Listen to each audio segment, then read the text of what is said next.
السلام علیکم friends, welcome to my channel novel کہانی۔ میں ہوں آپ کی ہوسٹ عروبہ حسان۔ ناول شروع کرنے سے پہلے میرے چینل کو لائک اور سبسکرائب ضرور کر دیجیے گا۔ جی تو فرینڈس، آج ہم شروع کریں گے تقاضۂ محبت کی 7ویں قسط۔ تو چلیں جلدی سے شروع کرتے ہیں۔ آج اسکول سے چھٹی، بیڈ پر اچھلتی وہ خوشی سے چلا رہی تھی، بیٹا پہلے بھی 2 دن سے چھٹی ہی کر رہی تھی آپ اپنی دی جان کی حمایت پر۔ گل وارڈروب سے ڈریس نکالتی گھور کر بولی، کیونکہ وہ پہلے بھی بخار کی وجہ سے نہیں جا رہی تھی اسکول۔ جمعہ اور ہفتہ کی چھٹی کر کے بیٹھی تھی، پھر سنڈے کو بھی آ گئی، اور اب آج اور کل شادی پر جانا تھا جس پر وہ اور جھوم رہی تھی۔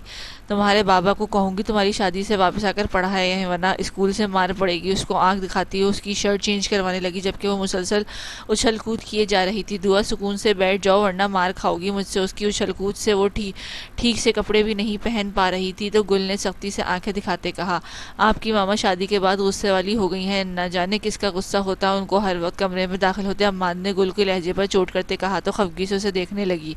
مجھے کسی بات کا بھی غصہ نہیں ہوتا، بس یہ ابھی تنگ کر رہی تھی۔ اسے سامنے بیڈ پر پھیلتے دیکھ کر وہ کہنے لگی، اٹھے آپ بھی تیار ہوں ورنہ لیٹ ہو جائیں گے۔ اس کو مزے سے لیٹ کر موبائل استعمال کرتے دیکھ کر وہ عجلت میں بولی، کیونکہ انہیں اسلام آباد جانا تھا اور رستے میں بھی کافی لمبا تھا، جس کی وجہ سے وہ وہاں جا کے ہی تیار ہونے والی تھی۔ لیکن عماد کو وہ اٹھنے کا بول رہی تھی، جو ابھی سستانے کے چکروں میں تھا۔ یہ جو آپ کا آپ کہہ کے مجھ سے فرمائش کرنا ہے، خواہ مشکل میں ڈال دیتا ہے مجھے، وہ آہ بھرتے معنی خیز لہجے میں بولا۔ کہتا اٹھا اور باتھ روم میں جاتے جاتے اس کا ہاتھ پکڑ کر لبوں سے لگا لیا۔ ماما کس کی شادی ہے؟ دعا تیار ہوتی بیڈ پر عماد کے موبائل پکڑتی اس پر نظر جمائے کہنے لگی، صنم آپ ہی آئی تھی نا یہاں پر ارتسام انکل کے ساتھ، تو ان کی شادی میں جا رہے ہیں۔ اپنے بیگ میں چیزیں مکمل کرتی وہ مسروسی بولتی بالوں کو کان کے پیچھے اڑسنے لگی۔ دی جان کی ڈانٹ کے بعد وہ اب تیار سی نئی نویلی دلہن ہی لگتی تھی۔ اگر کبھی عام سا حلیہ ہو جاتا تو وہ اسے جھڑک دیتی، لیکن ان کی تو شادی ہو گئی تھی نا۔ گل کو صرف دیکھتے وہ الجھ کر بولی، انہوں نے کہا کہ پہلے دعا شادی میں نہیں آئی تھی، اس لیے اب دوبارہ شادی کر رہے ہیں تاکہ دعا بھی دیکھ لے دلہا دلہن کو۔ اس کو بہلانے کے لیے وہ جلدی جلدی ہاتھ چلاتی بتانے لگی اور بالوں میں برش کرتی دعا کو ضروری سامان لینے گئی۔ اماں کے کپڑے باتھ کے باہر ہینگ کرتے کچن میں چلی گئی۔ وہاں سے واپس آئی تو وہ ہاتھ میں ایک پلیٹ تھی جس میں جیم لگا بریڈ تھا۔ اماد آئینے کے سامنے کھڑے ہوتے بالوں میں ہاتھ پھیر رہا تھا۔ دعا کی موجودگی میں گل پھرتی سے کمرہ ہاتھ پیر چلا لیتی تھی، لیکن اماد کے ساتھ اکیلے میں جیسے زبان ہی ساتھ نہ دیتی تھی، جس سے اماد کافی محسوس ہوتا تھا۔ ادھر آئیں، جلدی سے کھا لیں۔ دعا کے ہاتھ سے موبائل لے کر اس کو سائڈ پر رکھا اور اپنی گود میں بٹھا کے بیڈ پر بیٹھی۔ منہ کھولنے کھانے کے بجائے وہ منہ بنا گئی۔ اس کو کہیں نہ کہ کھانا کھائے پھر تنگ کرے گی راستے میں کہ بھوک لگ گئی ہے۔ اس کو ضد کرتے دیکھ کر اسپرے کرتے اماد سے مخاطب ہوئی، جو جواب دینے کے بجائے خود ان کے آگے بیٹھ کر دعا کو گود میں سر رکھ کر لیٹ گیا۔ گل کی گود میں دعا بیٹھی تھی، جبکہ عماد ان کی گود میں مزے سے لیٹا تھا۔ کیوں نہیں کھا رہی آپ؟ گل کا ہاتھ تھامتا خود نوالا لے گیا اور مصنوعی خفگی سے دعا سے بولا، جبکہ وہ کھلکھلا اٹھی اس کی حرکت پہ۔ میں نے آپ کو کہہ رہی ہوں کہ آپ کو اس کو کہیں، اور آپ خود مستی کر رہے ہیں۔ عماد کو دوبارہ ہاتھ پکڑنے پر وہ اس کے ہاتھ پر ہاتھ مارتی ہوئی بولی، جبکہ عماد مسکرا دیا۔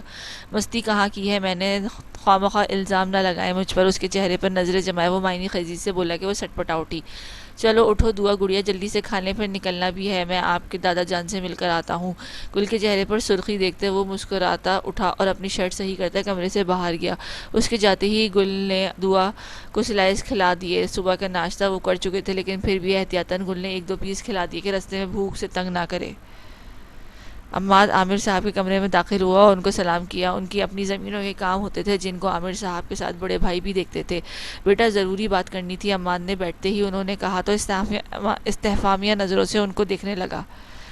میرے جھمکے نہیں مل رہے، یہیں پر رکھے تھے میں نے۔ کمرے میں چیزیں ادھر ادھر کرتی وہ مسلسل اپنے جھمکے تلاش رہی تھی، لیکن وہ ملنے کا نام نہیں لے رہے تھے۔ گرے رنگ کی لانگ شرٹ کے ساتھ سرخ رنگ کا دوپٹہ، بالوں کو سائڈ جوڑے میں باندھ دیا تھا۔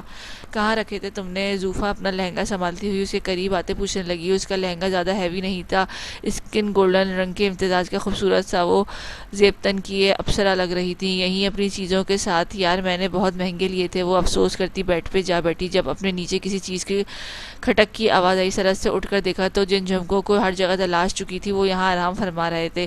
یہ مل گئے مجھے، شکر کا سانس بھرتے ہوئے جلدی سے ان کو کانوں کی زینت بناتے روم کو جلدی سے سمیٹنے لگی۔ اسی کام میں اس کو 15 منٹ لگ گئے تھے جب صنم کی امی کمرے میں داخل ہوئی۔ بیٹا جلدی کرو، تمہارے بھائی باہر انتظار کر رہے ہیں کب سے۔ انہوں نے اصفہان کا بتایا جو پچھلے 5 منٹ سے ان کا انتظار کر رہا تھا باہر کھڑا، کیونکہ بارات آنے میں بس تھوڑا ہی وقت تھا۔ جی بس ہو گیا۔ جلدی سے اپنا بیگ پکڑتی وہ کمرے کو بند کر کے باہر آئی۔ لالا گاڑی کا دروازہ کھولا تو دیکھا کہ اصفہان زوفا کا ہاتھ تھامے اس کو گجرے پہنا رہے تھے۔ اس کی آواز سنتے زوفا نے ہڑبڑی سے اپنا ہاتھ کھینچنا چاہا، جب اصفہان نے سمجھتے اس پر گرفت سخت کر دی۔ زوفا نے آنکھوں میں سے چھوڑنے کا اشارہ کیا، لیکن وہ ڈھیٹ بنا اب بالکل آہستہ سے اپنا کام کر رہا تھا، جبکہ حیام خاموشی سے ایسے لاتعلق ہو کے بیٹھ گئی جیسے وہ یہاں موجود ہی نہ ہو۔ گجرے پہناتے اس کے ہاتھ زبردستی لبوں سے لگاتے آزاد کیا کہ اس کو سکون کا سانس بھرا، اور ذرا سی گردن گھما کر پیچھے حیام کو دیکھنا چاہا تو وہ اپنے موبائل پر بزی تھی۔ چلیں گاڑی سٹارٹ کرتے، اصفہان نے کہا۔ جی لالا، حیام نے مسکراتے جواب دیا۔ شادی ہال ان کے گھر کے قریب ہی تھا، وہ بس تھوڑی دیر میں ہی پہنچ گئے تھے۔ ماشاءاللہ میرا شہزادہ، ارتسام اپنے کمرے میں کھڑا آف وائٹ شیروانی پہنے خود کو جائزہ لے رہا تھا۔ جب اس کے والد کمرے میں داخل ہوتے بولے تو وہ کھل کر مسکرا دیا۔ شکریہ بابا۔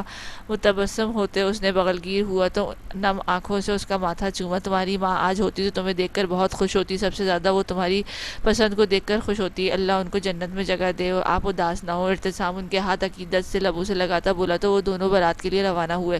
سرخ پھولوں سے سجی سواری میں سوار ہوتے وہ اپنی محبت زندگی کو پانے جا رہا تھا۔ سفر کے شروع ہوتے ہی اس کی دھڑکنوں میں جیسے آفت مچ گئی تھی، ایک مسرور سی لہر بدن میں سرایت کر رہی تھی۔ ارتسام کی محبت ایک ضدی بچے کی طرح تھی، جس کو اگر کوئی چیز پسند آئی تھی تو وہ اسے ہر حال میں چاہیے تھی، لیکن یہاں صنم ایک چیز نہیں تھی، وہ اس کی ضد ضرور تھی، لیکن ایسی ضد کہ اس ضد پورا ہونے کے بعد اس کی باقی ساری خواہشات نے جیسے دم توڑ دینا تھا۔ محبت ایک میٹھا احساس تھا، جب وہ اس کو دیکھتا، اس سے بات کرتا، اس کو سوچتا، نئے سرے سے محبت پروان چڑھتی تھی۔ دل کی دھڑکنیں جیسے اس کے نام کے گیت گاتی، اس کو محسوس کرنے کی چاہ کرتی، پل پل اپنے پہلو میں اس کے موجودگی، اس کے لمس کی چاہ کرتی۔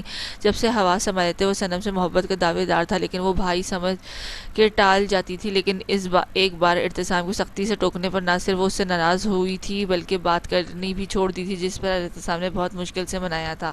ہال میں پہنچتے ہی اس کو وہاں جہانگیر مل گیا تھا، جو کسی کام کی وجہ سے اس کے ساتھ نہ آ سکا تھا، تبھی اپنے کام سے فارغ ہوتے وہ جلدی سے آ گیا تھا، اور خوش قسمتی سے وہ بارات کے شامل بھی ہو گیا تھا۔ اندر جاتے اس کو پھر سے کال آ گئی تو سائٹ پر ہو گیا، جبکہ اصفہان بھی اس کے ساتھ ہی ہو لیا۔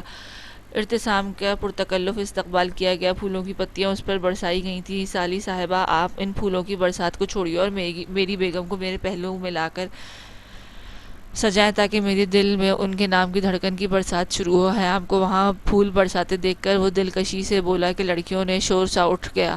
زیادہ رسومات تو ہوئی نہیں کیونکہ نکاح پہلے ہی قبول ہو چکا تھا۔ گل حیام لوگوں کے آنے سے پہلے ہی یہاں آ چکی تھی اور دعا کے ساتھ 10 بار پوچھا کہ ایک ہی جواب دے رہی تھی کہ ابھی آتی ہوگی دلہن، کیونکہ وہ شادی حال میں جلدی پہنچ گئے تھے۔ تبھی صنم آئی تھی اور تبھی نہ صنم آئی تھی نہ ہی حیام کی طرف سے کوئی۔ اماں نے ایک بار تو چھیڑا بھی کہ اور جلدی آ جاتی، ابھی وہ لیٹ ہو رہے تھے۔ ان کے آتے ہی دعا سب سے کھل کر ملی اور زوفا کے ساتھ چپک گئی کہ ایک دلہن یہ بھی تھی، جبکہ اس کے سوال پر وہ بری طرح بلش کر گئی، کیونکہ زوفا سے وہ پہلی بار پوچھ رہی تھی کہ آپ کا بیبی نہیں آیا ساتھ۔ حیام تو اپنی ہنسی روکنے میں ناکام ہو رہی تھی۔ آپ دعا کرو اللہ ہمیں جلدی سے دے دیں، وہ سنبھل کر بولی تو دعا سر ہلا گئی۔ گل نے لائٹ پنک کلر کی فراک پہنی تھی، نگینوں سے مزین، اور اسی طرح کی دعا نے بھی پہنی تھی۔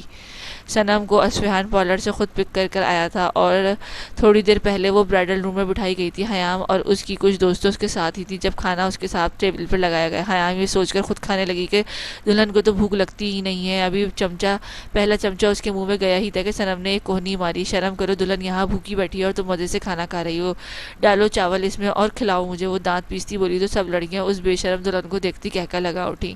دیبا اپنی ماں کے ساتھ بیٹھی کوف سے سارا فنکشن دیکھ رہی تھی جب اس کو ایک خوبصورت سنہرے بالوں والی بچی دکھی۔ وہ بچی شاید کسی کی سامنے کھڑی منہ بنا کے ضد کر رہی تھی، اور سامنے جو اس کی ماں تھی اس کو دیبا ٹیبل کی طرف پش تھی۔ تبھی وہ جھک کر اپنی بیٹی کو کچھ کہتی مڑی اور نظریں ادھر ادھر گھمانے لگی، شاید کسی کو ڈھونڈ رہی تھی۔ اس کی آنکھوں میں الجھن وہ واضح دیکھ سکتی تھی۔ پھر اچانک وہ ایک طرف دیکھتی پرسکون ہوئی اور اپنی بیٹی کو کچھ کہنے لگی۔ دیبا کو کہیں نہ کہیں وہ لڑکی دیکھی ہوئی لگ رہی تھی، لیکن لیکن کہاں اسے یاد نہیں آ رہا تھا، مگر وہ اتنا ضرور شیور تھی کہ وہ اس کو جانتی ہے۔ ممی وہ دیکھیں اس لڑکی کو، دیما نے اچانک سے اپنی ماں کو مخاطب کیا، جو وہاں بور ہونے کی وجہ سے کچھ عورتوں کو اپنا زیور وغیرہ دکھا کے امپریس کر رہی تھی۔ اس کی مداخلت میں وہ کوف سے مڑی۔ کیا ہے بھائی؟ وہ آنکھ پھاڑ کھانے والے انداز میں بولی۔ ممی وہ لڑکی پنک جوڑے میں خوبصورت سی، وہ کون ہے؟ اس کے سامنے کی طرف اشارہ کرتے ہوئے پوچھا۔ مجھے کیا پتا کون ہے، ہوگی کوئی ایکس وائی زی، وہ نحوت سے کہتی دوبارہ سے نئی سہیلیوں کی جانب متوجہ ہوئی۔ اما تو کہیں تو دیکھا ہے اس کو میں نے، لیکن کہاں وہ گل کو دیکھتی سوچ میں پڑ گئی، جبکہ عماد اب دعا کو اپنی گود میں اٹھا کے شاید الٹا گل کو ڈانٹ رہا تھا۔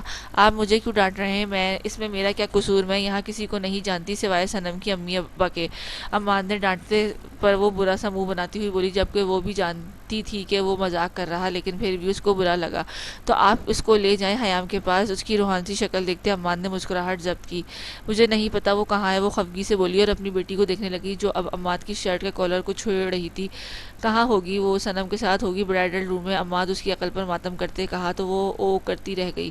آؤ چلو وہاں پہ، دعا کو عماد سے لیتے ہو، جب عماد نے نامحسوس انداز میں اس کی طرف جھک کر سرگوشی کی۔ پیاری لگ رہی ہیں بہت، اس کی سرگوشی میں کہے گئے الفاظ نے جیسے ہر طرف تتلیاں بکھیر دی تھی، پلکیں آرزوں پر جھک گئی، رخسار گلنار ہو گئے۔ دعا کا ہاتھ تھامتے وہ برائڈل روم کی طرف جانے لگی جب عماد کو ایک شخص کی پکار سنائی دی۔ وہ الجھن سے آس پاس دیکھنے لگا کہ کس نے اس کو مخاطب کیا تھا۔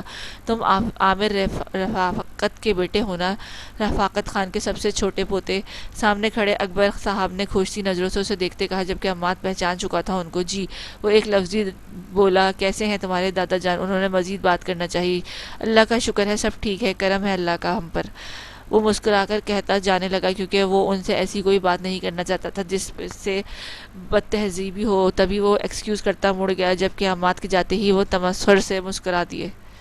ارتسام کب سے انتظار کر رہا تھا اپنی ہم سفر کا، لیکن وہ سب اس کو لانے کی نام ہی نہیں لے رہے تھے، جبکہ حیام جانے کون کون سی رسم نکال کر بیٹھ گئی تھی، انٹر ہونے کی، رستہ روکنے کی، سٹیج تک آنے کی، بیٹھنے کی، یہاں تک کہ وہ اب دلہن کو لانے کا بھی نیک مانگ رہی تھی۔ یار بس کر دو، اب گھر بھی جانا ہے۔ وہ سامنے کھڑی آفتوں کو دیکھ کر بولا تو سب ہنسنے لگے۔ اس کی منت سماجت دیکھتے وہ صنم کو برائڈل روم سے لے آئی، آہستہ قدم اٹھاتی وہ اسپاٹ لائٹ کی روشنی میں ارتسام کے پہلو میں لا کر بٹھائی گئی۔ تب سب لڑکیاں اس کے سر پر سوار ہو گئیں۔ میں یہ دودھ نہیں پیتا۔ لڑکیوں کے ہاتھ میں دودھ پلائی کا گلاس اپنی طرف آتے دیکھ کر وہ پہلے ہی سکون سے بولا، پینا بھلے نہ پیتے ہو لیکن آج پینا پڑے گا ورنہ دلہن نہیں بھیجیں گے ہم۔ ان میں سے ایک لڑکی نے شرارت سے کہا تو ارتسام شرارت سے مسکرایا، لے جاؤ، میرا کیا ہے، ویسے بھی میری ہے، جب چاہے لے جاؤں۔ وہ لاپرواہی سے بولا تو صنم نے دانت پیسے کہ اتنا کیا اس کی سہیلیوں کو ترسا رہا ہے، دے دیں پیسے۔ سنیں وہ خود اس کے سرگوشیاں پکارتی اس کی جانب ہوئی۔ کسی نے پکارا مجھے؟ اس کی سرگوشی سنتے وہ انجان بنتا بآواز پوچھنے لگا، ہم میں تو کسی نے نہیں بلایا آپ کو سوائے یہ کہنے کے ہمیں نیک دے نکال کے۔ حیام ہنستے ہوئے بولی، ارے نہیں، مجھے آواز آئی میٹھی سی جیسے کسی نے کہا ہو، سنیں۔ وہ صنم کو چھیڑنے کے لیے شرارتاً گویا ہوا کہ اس کی بات سنتے سب کہکا لگا اٹھی، جبکہ صنم خواہ ہی شرم سے سرخ پڑ گئی۔ ارتسام اب کی بار صنم پھر سے ہمت کرتی آہستہ سے بولی، تیرا وہ میرا نام کہہ کے مجھے پکارنا۔ وہ پھر سے باز نہ آیا کہ صنم نے گھونگھٹ کے پردے میں ہی منہ بنا گئی۔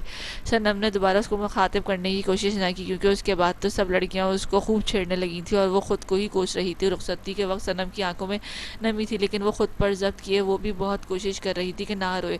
ماں کو سینے سے لگتے پلکوں پہ ٹھہرے دو موتی ٹوٹ کر آرزوں پہ گرے کہ ان سے وہ جلد جدا ہو رہی تھی۔ اب وہ کسی اور کے گھر جا رہی تھی، ہمیشہ کے لیے اس کے فیصلوں کا حقدار بدل گیا تھا جس کو وہ ہمیشہ کے لیے بن کر جا رہی تھی۔ یار دیکھنا میرا مسکرا تو نہیں خراب ہوا؟ گاڑی میں بیٹھتے جب حیام نے اس کے گھونگھٹ صحیح سے اڑایا تو صنم نے آہستہ سے پوچھا، وہ جو اس کے جانے کی وجہ سے غمگین ہوئی تھی، نم پلکوں سے اس کو رخصت کرنے والی تھی، اچانک اس کے سب بات پر نہ چاہتے ہوئے بھی مسکراتی پاگل اس کے سر پر چپت لگاتی وہ ہنس پڑی۔ یار بتاؤ نا، یہ نہ ہو میری محنت ضائع ہو جائے۔ اتنی دیر سے خاموش تھی کہ کہیں میک اپ نہ خراب ہو جائے۔ اب ذرا ایموشنل ہو گئی تھی تو ذرا دیکھا، وہ تفصیل سے بتاتے ہوئے کہنے لگی کہ اب اس کی لمبی تقریر پر حیام نے افسوس سے اسے دیکھا اور بتایا کہ کچھ بھی نہیں خراب ہوا، جس پر وہ سکون کا سانس لے اٹھی۔ امی کا خیال رکھنا، مسکرا کر کہتی، ایک بار پھر آپ دیدہ ہو گئی۔ رونا نہیں اب ورنہ خراب ہو جائے گا میک اپ۔ خیام نے باز رکھنا چاہا جس پر وہ سر ہلا گئی۔ احتسام فرنٹ سیٹ پر بیٹھا تو خیام ذرا پیچھے ہٹی۔ سالی صاحبہ دیر ہو رہی ہے، چلیں صبح مل لیجیے گا اپنی بہن سے، احتسام نے مسکراتے کہا اور گاڑی سٹارٹ کی۔ وہ دونوں الگ جانے والے تھے جبکہ باقی سب ان کے پیچھے ہی نکلے۔ احتسام نے سب کو خدا حافظ اشارہ دیتے گاڑی سٹارٹ کی اور آہستہ سے ہال سے باہر نکلی۔ وہاں سے نکلتے ہی صنم اپنے آنسوؤں کو روک نہ پائی اور نمکین پانی کا سیلاب بہانے لگی۔ اس کی ہچکیاں بھرتے دیکھ کر احتسام نے جب دیکھا کہ وہ رو رہی ہے تو وہ بوکھلا اٹھا کہ اچانک سے کیا ہو گیا۔ گاڑی کو سائڈ پر کرتے وہ اس کی جانب مڑا۔ کیا ہوا، کیوں رو رہی؟ اسی گود میں دھرے ٹھنڈے ہاتھوں پر اپنے ہاتھ رکھتے وہ متفکر ہوا۔ آپ کی وجہ سے ہوا سب۔ اس کے رونے میں مزید روانی لاتی اشک رواں کرنے لگی۔ کیا میری وجہ سے؟ کیا؟ وہ حیرانگی سے بولا۔ آپ کی وجہ سے مجھے میرا گھر چھوڑنا پڑا۔ وہ ہچکی بڑھتی شکوہ کرنے لگی کہ احتسام کے تاثرات سنجیدہ پڑے۔ میری وجہ سے گھر چھوڑنا پڑا؟ اس کے سنجیدہ لہجے کو وہ محسوس کر گئی لیکن نظر انداز کرتے اس بات میں سر ہلا گئی۔ البتہ گھونگھٹ ویسا کا ویسا ہی تھا۔ آپ کی وجہ سے وہ اور بھی کچھ کہتی جب اچانک ایک دم چپ۔ اچانک اس کے ماتھے پر شکنیں پڑیں کہ اس کے سر دھاڑ پر وہ صنم اچھل پڑی اور سہم کر گھونگھٹ کی آڑ سے ترچھی نظروں سے دیکھنے لگی۔ اپنا اصل رونا بھول گیا اسے۔ ایک ہی بات بار بار، تم انوکھی ہو کیا جو آ رہی ہو اپنے شوہر کے گھر؟ اس کے آنسوؤں سے تربتر نم ہاتھوں کو دیکھتے وہ سختی سے بولا کہ صنم اس کے بدلے لہجے کو شوق کی کیفیت میں دیکھنے لگی۔ آپ کس طرح؟ بات وہ اپنے گھونگھٹ کی آڑ میں وہ نم لہجے میں کہنے لگی کہ احتسام نے ٹوک دیا۔ خبردار، ابھی کچھ کہا تو آنسو صاف کرو جلدی سے، سرد لہجے میں کہتا وہ واپس گاڑی سٹارٹ کرنے لگا۔ صنم کو نئے سرے سے رونا آنے لگا۔ گھر پہنچتے پہنچتے صنم اپنے آنسوؤں پر بند باندھ چکی تھی۔ وہ ہونٹوں پر کفر لگائے بیٹھی تھی۔ احتسام کی چچی جان آگے آئیں اور ایک دو رسم کرتے اس کو روم میں لے گئیں۔ وہیں اس کے پاس بیٹھے اس سے باتیں کرنے لگی۔ صنم بس ہوں ہاں کر رہی تھی۔ اس کو احتسام کی فکر کھائی جا رہی تھی کہ ایسا کیا ہوا کہ وہ جو اس کے لہجے میں بات کر رہا تھا۔ مزید اس کی ہدایت کرتی وہ اس کے پاس سے اٹھی اور کمرے سے باہر چلی گئی۔ آج وہ سرائے سرخ پری بنی اسے کمرے میں اس کی بنی بیٹھی تھی۔ سرخ لہنگا جس پر کہیں کہیں گولڈن موتی نگینے لگے تھے، سرخ سجی اس کی شرٹ اور سرخی اس کا بھاری دوپٹہ جو مہارت سے اس کے سر پر سجایا گیا تھا، لبوں پر گہری سرخی سجائے وہ احتسام کے لیے سراپا امتحان بنی بیٹھی تھی۔ لیکن اب اس کو لگ رہا تھا کہ اس کی تیاری بے معنی تھی کیونکہ احتسام کا لہجہ وہ اپنے ساتھ دیکھ چکی تھی کہ شادی کے بعد وہ ایسے ہی اس سے رویہ رکھنے والا تھا۔ یہ سوچ آتے ہی اس کو گھبراہٹ ہونے لگی جبکہ دل اس بات کو ماننے سے انکاری تھا کہ اس کا احتسام ایسا ہو سکتا ہے۔ وہ تو شروع سے ہی محبتوں کو امین تھا، محبتیں بانٹتا تھا۔ وہ کیسے اپنی نئی لویلی من چاہی دلہن کے ساتھ ایسا کر سکتا تھا؟ لیکن دماغ اس سے الٹ کام کر رہا تھا کہ احتسام اب ایسا ہی رویہ رکھے گا۔ یہ سوچ آتے ہی وہ کانپ رہی تھی۔ ابھی وہ انہی سوچوں میں گم تھی جب اچانک کمرے کا دروازہ کھلا اور اس کے گولڈن شوز میں مقید قدم نظر آئے جو وہ لمحہ بلمحہ بیڈ کے قریب لاتا جا رہا تھا اور انہی قدموں کے ساتھ دھڑکنیں بھی سست روی سے چلنے لگیں۔ بیڈ کے قریب کھڑے ہوتے اس نے اپنی اوپری شیروانی اتار کر صوفے پر پھینکنے کے انداز میں رکھی اور ڈریسنگ کے سامنے جا کر کھڑا ہو گیا۔ وہ گھونگھٹ میں اس کے چلتے قدموں کو دیکھ پا رہی تھی جبکہ آہانہ تو سبکی کے احساس سے اسے رونا آنے لگا تھا۔ اس کی نظر انداز کرنا اس کو چبھا تھا، تبھی وہ بغیر ضبط کیے رونے لگی۔ اس کی سسکی پر ٹیبل پر کیز رکھ کر خود پر اسپرے کرتا اس کے ہاتھ تھمے اور نظریں بیڈ کی جانب اٹھی اور جیسے ساکت ہو گئی کیونکہ وہ بری طرح سے رونے میں مصروف تھی۔ صنم میری جان کیا ہوا؟ وہ سرعت سے اس کی جانب آیا اور اس کا گھونگھٹ اٹھاتے تفکر سے پوچھنے لگا جبکہ اس کی تیاری کو دیکھتے وہ تو جیسے کھو گیا۔ خود کو سنبھالتے وہ جیسے ہوش میں آیا، اس کا چہرہ ہاتھوں میں تھامتے محبت سے پھر پوچھا ادھر دیکھو کیا ہوا؟ امی ابو یاد آ رہے ہیں؟ اس نے آنسوؤں کو رخسار سے صاف کرتے پیار سے کہا جس پر اس نے نفی میں سر ہلایا۔ پھر وہ مزید متفکر ہوا۔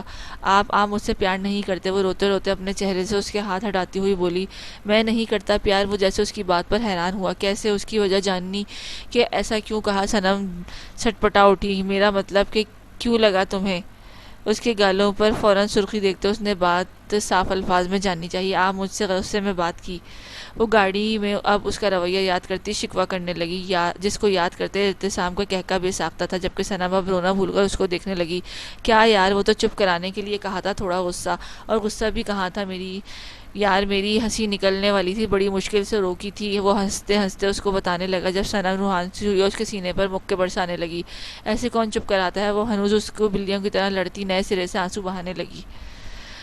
اے چپ کرو، خبردار اگر روئی تو۔ اس کا چہرہ تھامتے وہ آنکھیں دکھاتا بولا میں تمہیں اتنا پیار کرتا ہوں کہ مخمور لہجے میں کہتا آگے وہ چپ ہو گیا اور جھک کر عقیدت سے اس کے ماتھے پر لب رکھے۔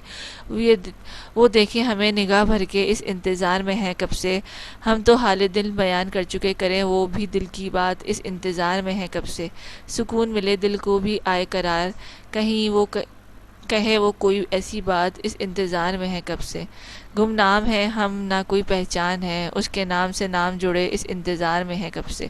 آہستہ سے اس کے کان میں سرگوشی کرتا، ایک سحر طاری کرتا اپنے حصار میں باندھ گیا۔ کیسی ہیں آپ؟ ابھی وہ سب ہال میں واپس آئے تھے چینج کرتے، وہ بات لیتی ریلیکس ہو کر بیٹھی ہی تھی، واپس آتے ہیں اس کو رات ہو چکی تھی۔ گل اور عماد اس کے ساتھ ہی واپس آئے تھے، حالانکہ وہ دولہے کی طرف سے شادی میں شامل ہوئے تھے، لیکن عماد گل اور دعا کی وجہ سے ادھر ہی آ گئے تھے۔ گل اور دعا کو خیام کے پاس چھوڑتے وہ خود جہانگیر کے اپارٹمنٹ چلا گیا تھا۔ اچھا نہیں لگتا۔ گل عماد کی کال سننے ابھی بالکنی میں موجود تھی جب خیام فریش ہوتے دعا کے پاس ہی نیم دراز ہوئی تھی۔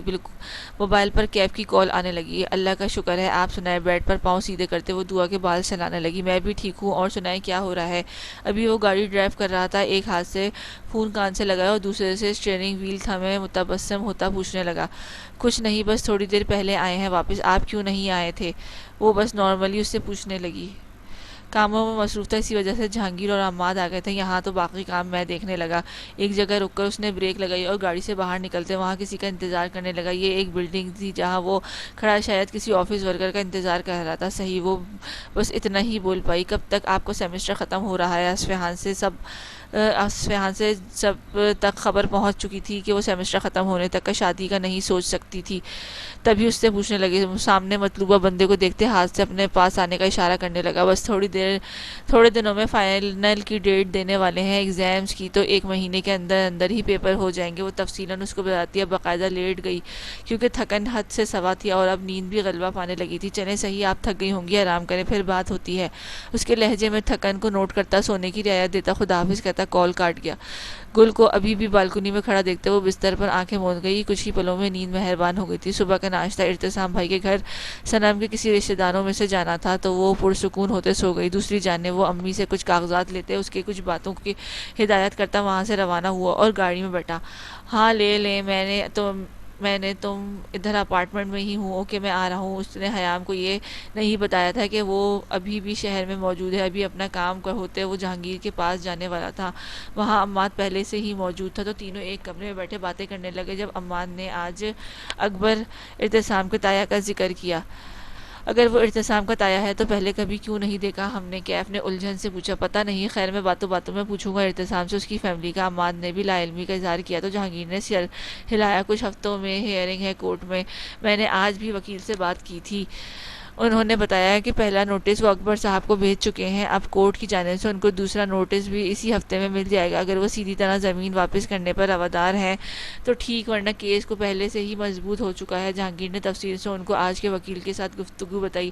آصف رفاقت خان جہانگیر کے والد گاؤں کے زمینداروں میں سے تھے، انہوں نے اپنی محنت سے اپنی زمینوں پر کام کیا تھا۔ ان کا گاؤں کے قریب ہی شہر والی سائٹ پر کئی ایکڑ تک پھیلا زمین ان کا کل اثاثہ تھی، کیونکہ وہ انہوں نے وراثت میں نہیں خود اپنی محنت کر کے حاصل کی تھی، اور ان کا ارادہ یہاں پر کچھ فلاحی کام کروانے کا تھا۔ پڑھے لکھے ہونے کے ساتھ ساتھ وہ بہت سمجھدار طبیعت کے مالک تھے۔ حویلی کے نظام کو بھی وہ ہی دیکھتے تھے۔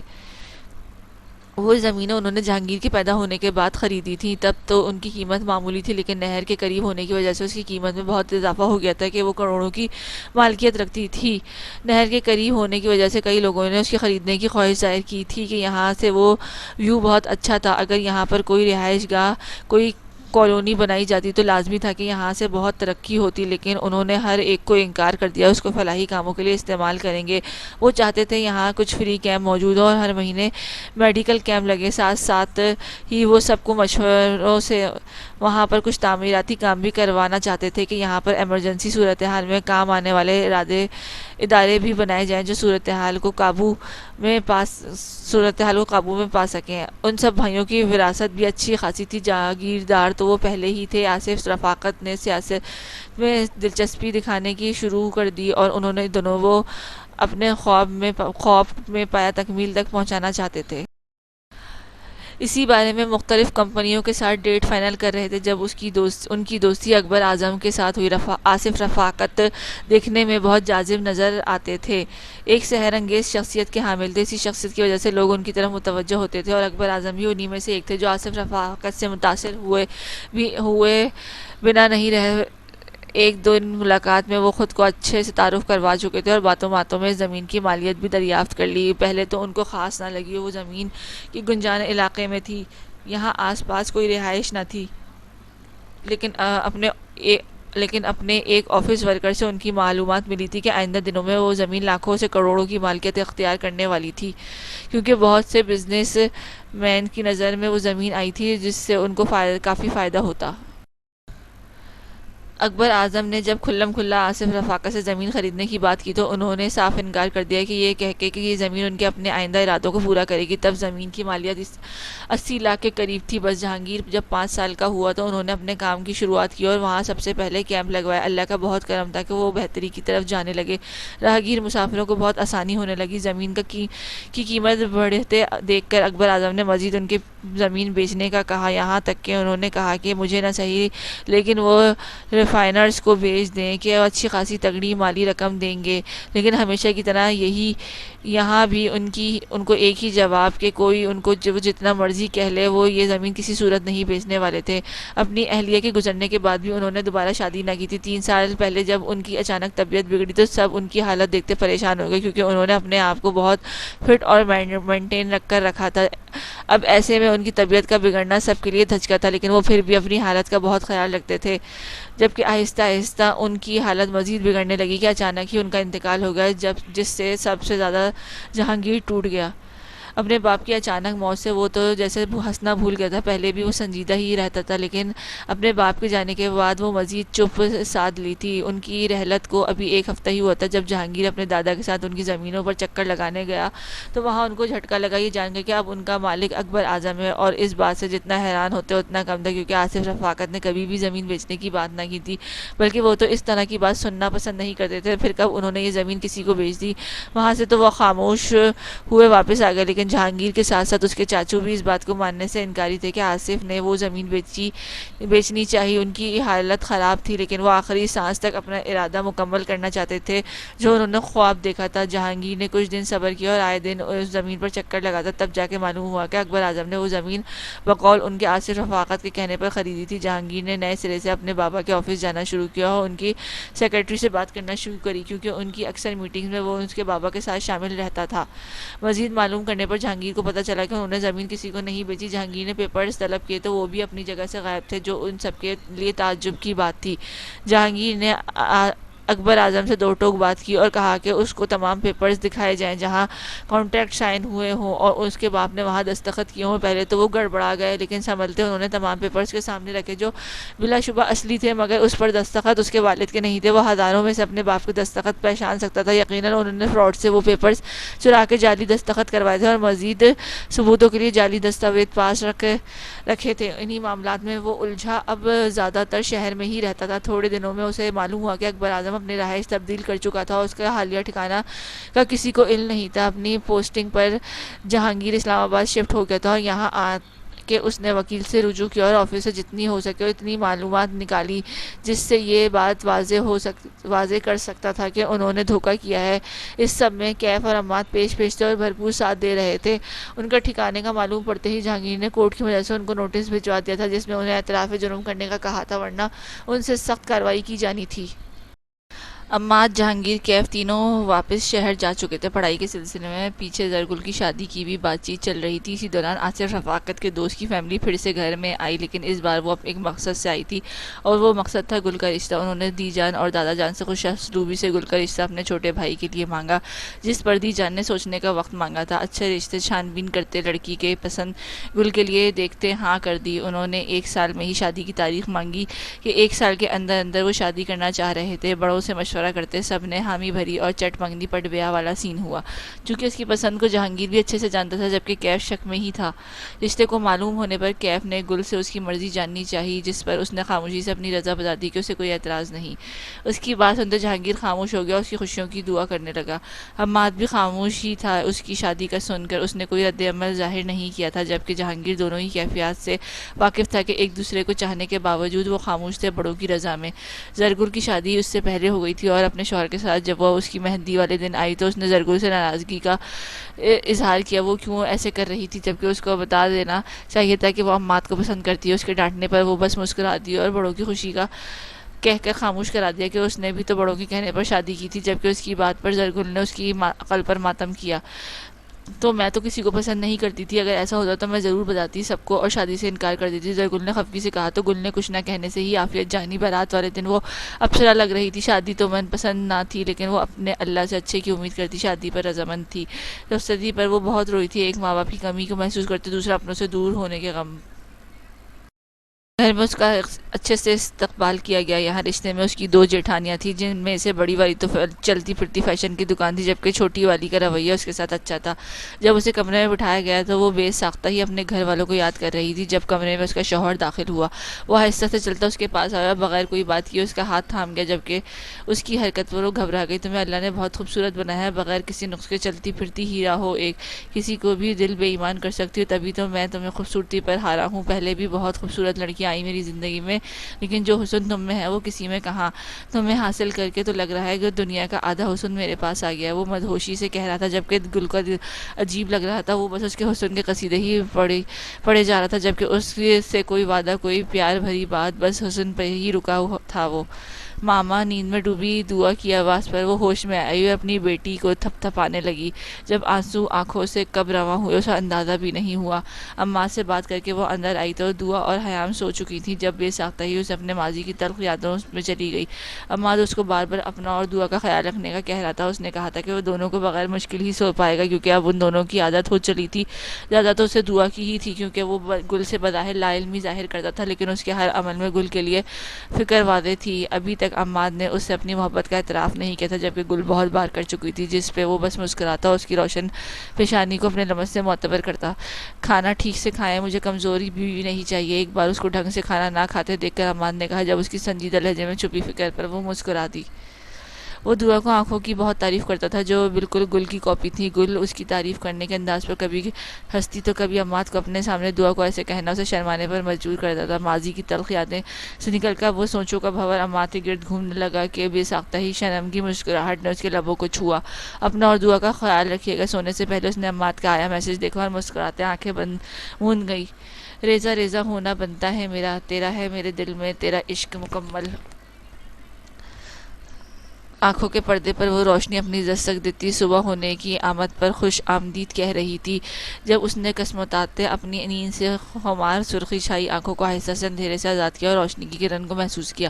کمرے میں موجود مہک کو محسوس کرتے وہ آہستہ سے لبوں کے کناروں کو پھیلاتے شرم کی مسکراہٹ میں ڈھال گئی۔ ذرا سی گردن موڑے اس نے اپنے ساتھ سوئے ارتسام کو دیکھنا چاہا، جو ہنوز سو آنکھیں موندے گہری نیند کے مزے لے رہا تھا۔ آہستہ سے اس کا حصار کھولتے وہ اٹھی اور فریش ہونے چلی گئی۔ بعد سے واپس آئی تو جان بوجھ کر اس کی سائڈ آتے آہستہ سے اپنے نم گیلے بالوں کو اس کے چہرے پر پھیلائے سرگوشی کرنے لگی۔ صبح بخیر ارتسام، وہ کہتی اس سے دور ہونے لگی، جب اس کی مرمری کلائی اپنی گرفت میں لیتا اس کو اپنے قریب تر کر گیا۔ تیرے لبوں پر میرا نام، میری حسین صبح کا آغاز، ہائے صنم جان لوگی کیا۔ اس کی نم بالوں کو کان کے پیچھے اڑستے وہ سرگوشانہ کہتا اس کے رخساروں کو لبوں سے چھوتا آزاد کیا اور خود بھی اٹھ بیٹھا۔ نام لو میرا، اس کے بال سنوارتے وہاں اپنے نرم لمس چھوڑتے محبت سے فرمائش کی کہ حجاب سے وہ اپنی سر جھکا گئی۔ ارتسام مدھم میٹھے لہجے میں کہتی اس کے کانوں میں رس گھول گئی اور گلنار ہوتے اس کی باہوں میں چھپا گیا خود کو، جس پہ وہ بے ساختہ ہوتا کہہ کر لگا اٹھا۔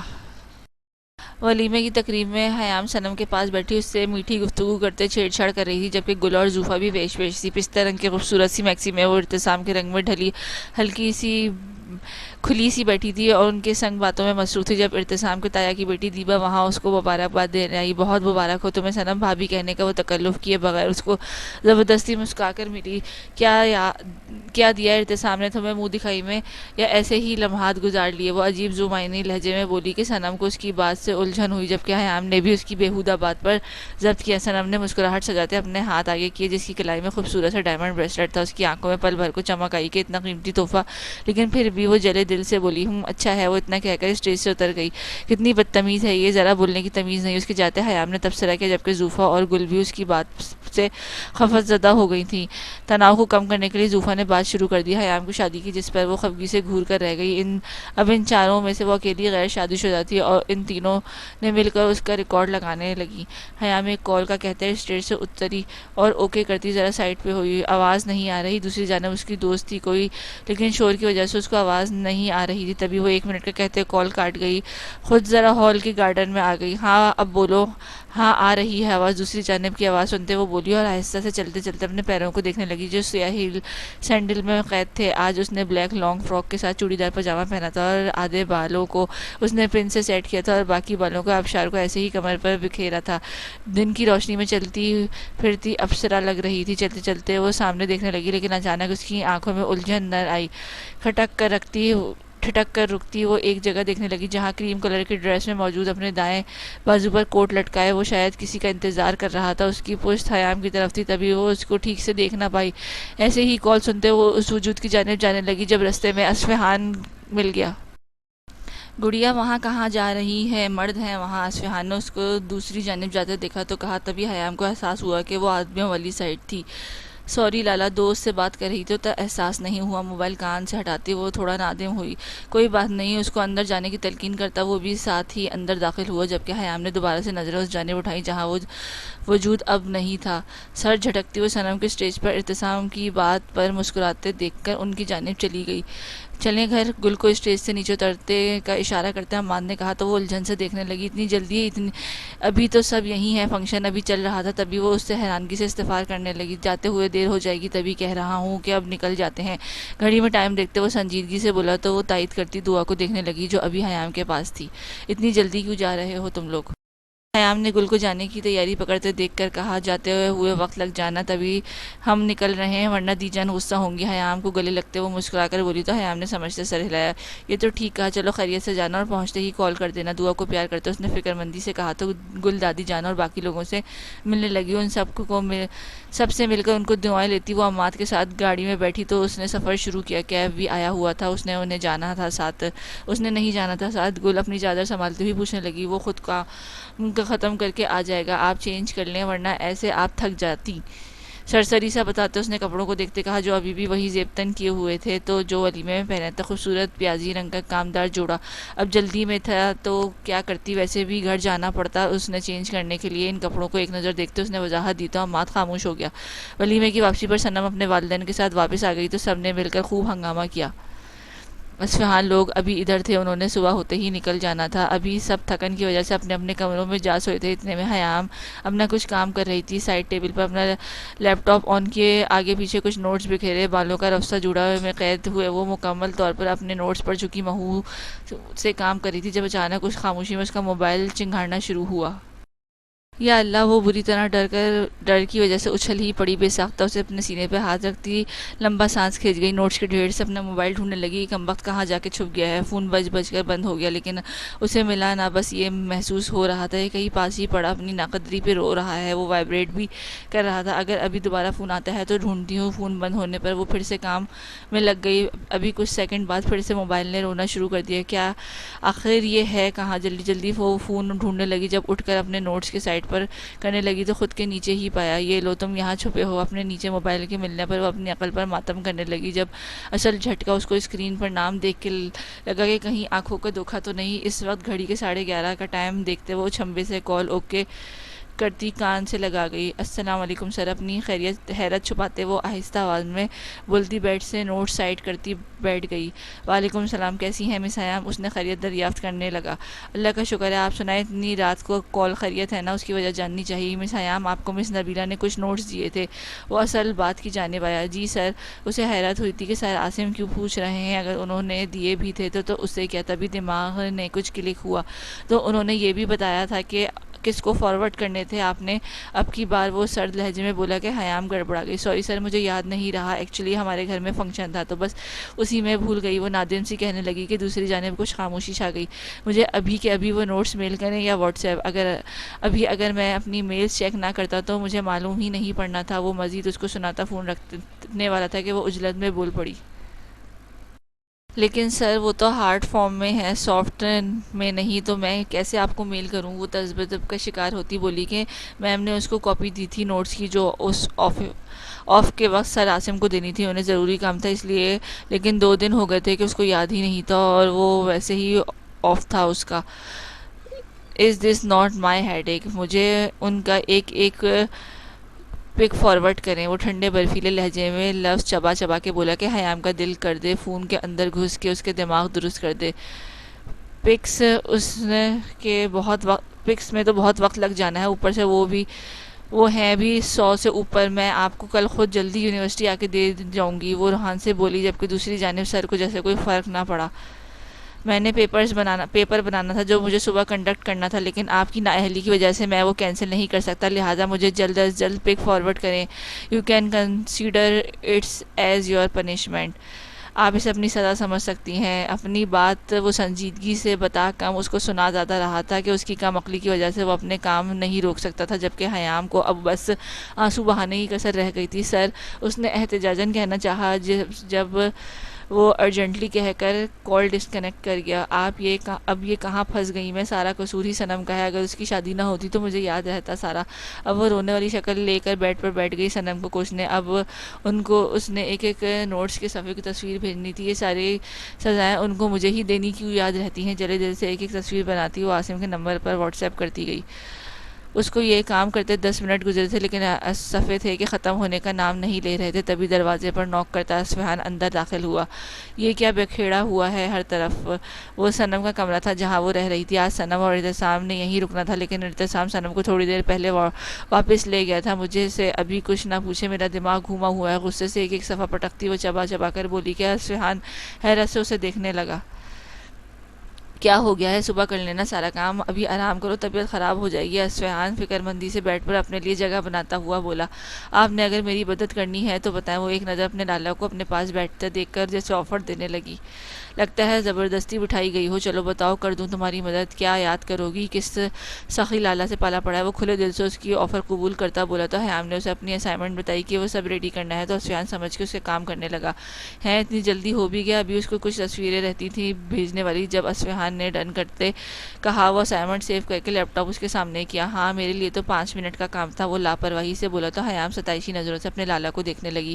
واہ لالا، کمال کر دیا۔ اپنی اسائنمنٹ دیکھتے وہ کھلے دل سے اس کی مشکور ہوئی۔ تھوڑی دیر مزید اس کے پاس بیٹھتا، کچھ ادھر ادھر کی باتیں کرتا، جلدی سونے کی ہدایت کرتا، ماتھا چومتا کمرے سے نکلا۔ میرے بھی بس ہونے والا ختم۔ وہ جلدی سے ایک تصویر بھیجتی ہوئی بولی، سر اتنی کافی ہے؟ 100 کے قریب۔ وہ نوٹس کی پکس بھیجنے کے بعد تھک کے پوچھنے لگی کہ کافی نہیں ہے کیونکہ اہم سوالات آخر میں ہیں۔ فوراً اس کو میسج ملا تو حیام کا دل کیا بس اب تو اندر گھسنا بنتا تھا اس کا سر پھاڑنے کو۔ ضرور سر۔ وہ اسمائلی بھیج کر وہ کیسے زبردستی مسکرائی۔ پون گھنٹے بعد جا کے وہ فارغ ہوئی اور سارے نوٹس کو فائل اس کو پکس کی صورت میں بھیجی۔ گڈ سنتے ہی اس نے پہلی فرصت میں گڈ آ چکی تھی۔ آخر میں اس کا شکریہ کے بجائے بلاک کیا۔ میرا اتنا قیمتی وقت ضائع کیا، وہ تو شکر کہ لالا نے کام کر دیا۔ میرا آدھا سامان تو اصفہان اس کے سمیٹ چکا تھا۔ تبھی وہ باقی کے نوٹس فائل کے بھی سائڈ کر کے تھکے انداز میں بیڈ پر لیٹ گئی۔ اللہ پوچھے اس انسان کو پتہ نہیں ٹیچر کی پوسٹ پر کس نے بٹھا دیا۔ اس کی ازلی خڑوس طبیعت کا سوچتے وہ منہ بنا کے بولی اور سر جھٹک کر آنکھیں موند گئی۔ اس کو ایک اسائنمنٹ ملی تھی کہ جو اس نے پچھلے ہفتے سروے کیا تھا، اس کی تھوڑی تھیوری کی شکل میں سارا لکھ کر اسائنمنٹ بنانی تھی اور مزید 2 دن تک سبمٹ بھی کرانی تھی۔ تبھی آج وہ اپنا کام مکمل کر رہی تھی ولیمے کی واپسی پر، لیکن یہاں اس کا موڈ عاصم کی مداخلت نے سخت خراب کر دیا تھا۔ تم تیار نہیں ہوئی؟ گھر میں داخل ہوتے ہی وہ اس سے پوچھنے لگا جو کمرے میں بیٹھی کچھ موبائل پر دیکھ رہی تھی۔ نہیں، میں نہیں جا پاؤں گی، مجھے بہت تھکن فیل ہو رہی۔ موبائل سے نظر ہٹاتے وہ تھکن زدہ آثار لیے کہنے لگی، تھکن کیوں ہے؟ کل ہم جلدی واپس گئے تھے اور رات کو تم جلدی سو بھی گئی تھی۔ تو پھر اس کے مقابل بڑھتے وہ پوچھنے لگا، جبکہ اس کی بات پر وہ سٹ پٹا گئی۔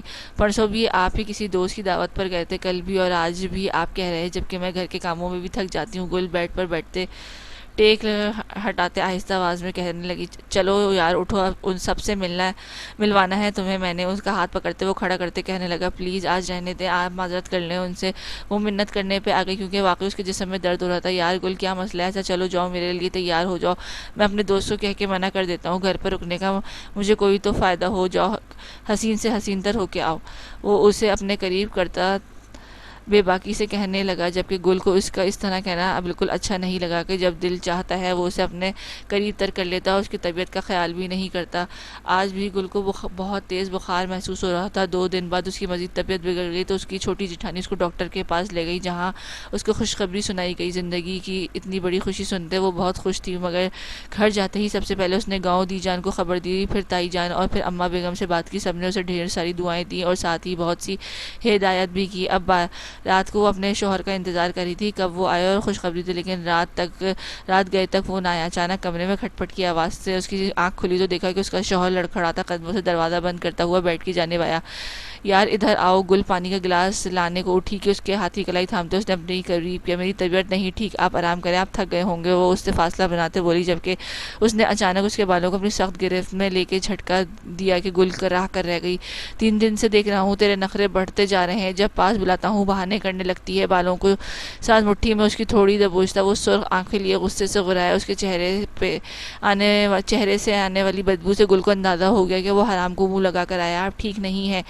اب اپنا چہرہ اس کے ہاتھ کو سخت گرفت سے چھڑاتی ہوئی مزاحمت کرنے لگی، لیکن اس کی کسی مزاحمت کو خاطر میں لائے بغیر اس کے بال چھوڑتا اچانک اس کے چہرے پر اپنے ہاتھ کی انگلیاں چھاپ گیا کہ وہ ششوت اس کو دیکھنے لگی، جو اس کے حسن کی تعریف کرتے نہیں تھکتا تھا، آج طبیعت کی وجہ سے انکار پر بری طرح سے اس کے چہرے پر انگلیاں چھاپ گیا تھا۔ دفع ہو جا میرے پاس سے، کہیں کوئی اور پھنسا لیا ہوگا، تبھی میرے سے دل بھر گیا ہے۔ یہ الفاظ تھے یا آگ وہ جلتے تیر جو اس کے سینے کو چیرتے ہوئے اندر پیوس ہوئے تھے۔ میں نہیں ایسی، وہ سسکیاں لیتی اچانک رونے لگی کہ پاس لیٹا وجود اس کے ہلکورے کھاتے وجود کو محسوس کرتے اپنی مندی مندی آنکھیں کھولتا اندھیرے میں دیکھنے کی کوشش کرنے لگا۔ گل نے پھر سے سسکی بھری اور آہستہ آہستہ آواز میں کچھ بڑبڑانے لگی۔ وہ سرعت سے اس کے قریب ہوا، اس کے چہرے کو بغور دیکھتے معلوم ہوا کہ وہ بری طرح نیند میں رو رہی تھی۔ گل کیا ہوا؟ اس کا چہرہ تھپ تھپاتا اس کو ہوش دلانے لگا کہ جب نیند میں کوئی خواب دیکھتی بری طرح ڈر گئی تھی، لیکن وہ کیا جانے کہ وہ اس خواب کو حقیقت میں پہلے محسوس کر چکی تھی۔ اگر اس کو یہ خواب سمجھ بھی لیتی تو وہ بہت بھیانک تھا اس کے لیے، جس کو ابھی بھی محسوس کر پا رہی تھی۔ میں ایسی نہیں، وہ اس کا وجود ہچکیاں بھرنے لگا کہ عماد نے اس کو اپنے گرد اپنے بازوؤں کے حصار میں قائم کرتے احساس دلایا کہ وہ اس کی قربت میں ہے۔ گل کچھ بھی نہیں ہوا، میں پاس ہوں آپ کے، ریلیکس۔ اس کو سینے سے لگاتے وہ اس کے بال سہلاتے سرگوشی کرنے لگا۔ کیف آدھی رات کے گھر پہنچا تھا اور اس نے دعا کو اپنے کمرے میں لے گیا تھا۔ عماد اچانک ہی اپنی نیند سے بیدار ہوتی عماد کو اپنے قریب پاتے بلک بلک کر رونے لگی۔ کیا ہوا ہے؟ عماد نے فکر مندی سے اسے سینے میں منہ دیے روتی گل سے پوچھنے لگا، جس نے بس نفی میں سر ہلائے۔ ریلیکس، میں یہی ہوں آپ کے پاس۔ اس کو تحفظ کا احساس دلاتے اس کے بالوں پہ لب رکھتے حصار تنگ کرتے بالوں کو سہلانے لگا۔ بہت برا خواب تھا وہ۔ کچھ توقف کے بعد اس کی نم لہجے میں سرگوشی کی عماد کے کانوں میں گونجی تو عماد نے نظر جھکا کے اس کو دیکھا جو اب اس کے سینے سے لگی اس کی شرٹ کے بٹن کو چھیڑ رہی تھی۔ برے خواب تھا، بہت برا تھا۔ برے خواب یاد نہیں رکھتے، بھول جائیں۔ وہ کچھ سمجھ کے سنجیدگی سے بولا تو گل اس کے سینے سے سر ٹکا گئی۔ مجھے کبھی چھوڑیں گے تو نہیں نا؟ اس کے لہجے میں خوف واضح موجود تھا، جس کو محسوس کرتے عماد نے اس کا چہرہ ہاتھ کی مدد سے اپنے سامنے کیا۔ آپ یہ سوچ کیوں آئی؟ بغیر تاثر لیے وہ پوچھنے لگا۔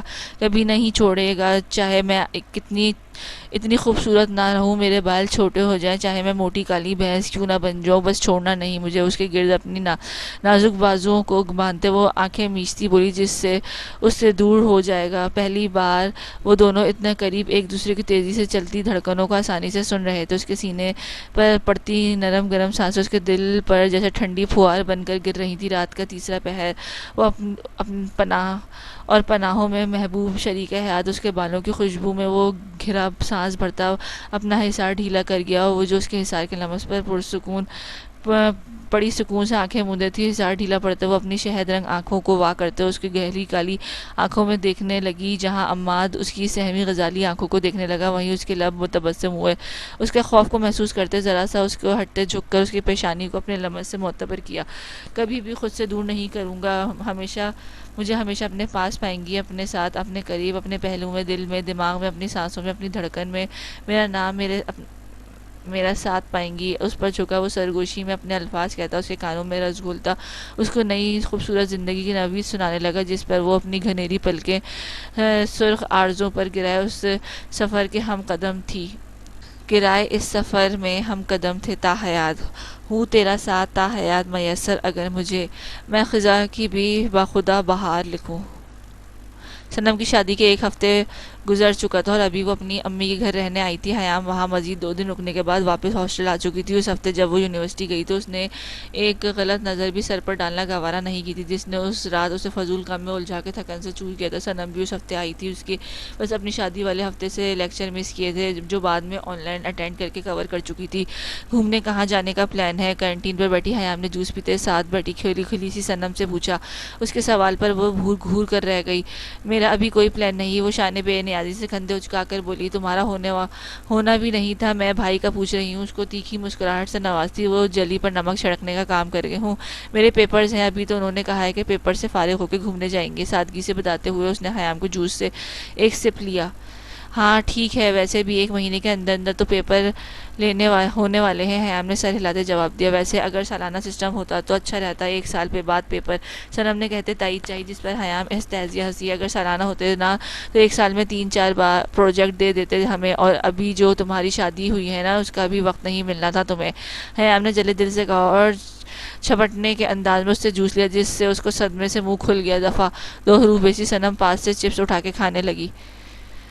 منٹوں کا کام تھا گھنٹوں میں گزرنا، گھنٹوں کا کام دنوں میں، اور دنوں کا تھا ہفتوں میں بہنا۔ اسی طرح ہفتے گزرنے میں سردیوں نے شدت اختیار کی اور کھل کر اپنا سردپن دکھانے لگی۔ ان کا آج آخری پیپر تھا۔ شام کا وقت اور سردی کی خنکی میں اضافہ ہونے لگا تھا، ہڈیوں کی سرد کر دینے والی ہوائیں عروج پر تھی۔ اتنے میں وہ دونوں ہال کے باہر آتے اپنے ارد گرد نظر دوڑاتی ہوئی خود کو لپیٹے ہوئے تھی۔ کتنا ٹائم ہو گیا یار، شام کے سائے ڈھلتے محسوس کرتے صنم نے خیام کو ساتھ پکڑا، جو قدرے گرمائش لیے ہوئی تھی۔ ماما کل ڈنر پر بلا رہی ہیں تمہیں، پھر تم نے پرسوں چلے جانا ہے، تو وہ تم سے ملنا چاہ رہی ہیں، صنم نے ارتسام کی گاڑی کو دیکھتے جلدی سے یاد آنے پر بتایا، جس پر وہ سر ہلا گئی۔ پہنچتے کال کرنا، پھر بات کرتے ہیں۔ ارتسام کے اشارے پر صنم کو باہر جاتا دیکھ کر خیام نے قدرے بلند آواز میں کہا تو اوکے کہہ کر گاڑی میں بیٹھ گئی۔ السلام علیکم۔ بیٹھتے ہی اس نے سیٹ بیلٹ لگاتے سلام کیا، تو ارتسام نے ہمیشہ کی طرح تھوڑا پاس ہوتے اس کے ساتھ لگاتے سلام کا جواب دیتے کن پٹی کو لبوں سے چھوا۔ سردی زیادہ ہو گئی ہے نا باہر، موسم کی تیور دیکھتے صنم نے تبصرہ کیا۔ ہاں ہو تو گئی ہے، کیا خیال ہے تھوڑی سردی کم کی جائے؟ اس کی طرف جھکتے ہوئے شرارت سے دو معنی لہجہ اپناتا بولا کہ وہ حجاب سی نظریں جھکا گئی۔ گاڑی میں ہیں ہم، اس نے یاد کرانا چاہا۔ کوئی مسئلہ نہیں، گھر پاس ہی ہے، وہ باز نہ آتے شریر لہجے میں کہتا۔ صنم مسکراہٹ دباتی باہر کے نظاروں سے لطف اٹھانے لگی۔ یار گھر آ کر فوراً ہی ان کاموں میں لگ گئی ہو۔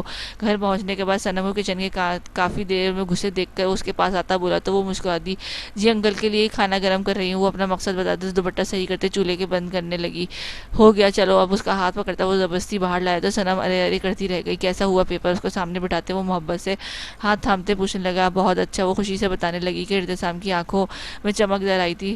ہوتا بھی کیوں نہ، میں نے بہت محبت و محنت سے تیاری کرائی تھی، سارا کریڈٹ خود پہ لیتا گردن اکڑا کے گویا ہوا صنم، جبکہ صنم اسی گھورنے لگی۔ ہاں جی جانتی ہوں، کون سی تیاری کرائی تھی، تنگ ہی کرتے رہتے تھے بس آپ، وہ مصنوعی خفگی سے کہتی اپنا ہاتھ چھڑانے لگی کہ چھوڑنے کے بجائے آنکھیں دکھاتا اس کی گرفت سخت کی۔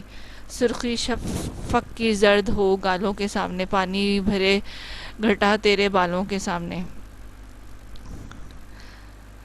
کمرے میں اپنے سب بڑے موجود تھے، جن میں گل بھی اماد کے ساتھ بیٹھی دی جان کی بات کو غور سے سن رہی تھی۔ خیام دے پیپر ختم ہو گئے تو اس لیے ویاہ دی تیاریاں شروع کرو، بس جلدی جلدی نو لے آنی ہے کار وچ۔ خیام بیٹی کے پیپر ختم ہو گئے ہیں، اس لیے اب ذرا جلدی تیاری شروع کرو، بس جلدی جلدی بہو لانی ہے گھر میں۔ دی جان کو جب پتا چلا کہ خیام کے 3 دن پہلے ہی پیپر ختم ہو گئے تو انہوں نے سب کو خوشی سے اپنے کمرے میں بلایا، اپنا فیصلہ سنایا، جس کو سن کے باقی سب کے چہروں پر بھی رونق چھا گئی۔ ایک اور دلہن سب سے زیادہ دعا خوشی سے چہکتی، کیونکہ پچھلے گزرے 3 مہینوں سے وہ بس دلہنیں ہی دیکھ رہی تھی۔ ہاں جی اب کی بار آپ کے ماموں کی دلہن، امان نے اس کے رخسار چھوتے کہا تو وہ کھلکھلا اٹھی۔ بڑے ماموں کی؟ وہ اشتیاق سے پوچھنے لگی، جس پر گل نے ہنستے نفی میں سر ہلاتے کیف کی دلہن کا بتایا، لیکن کون جانے کہ آنے والے وقت میں سب اپنی قسمت میں کیا پانے والے تھے۔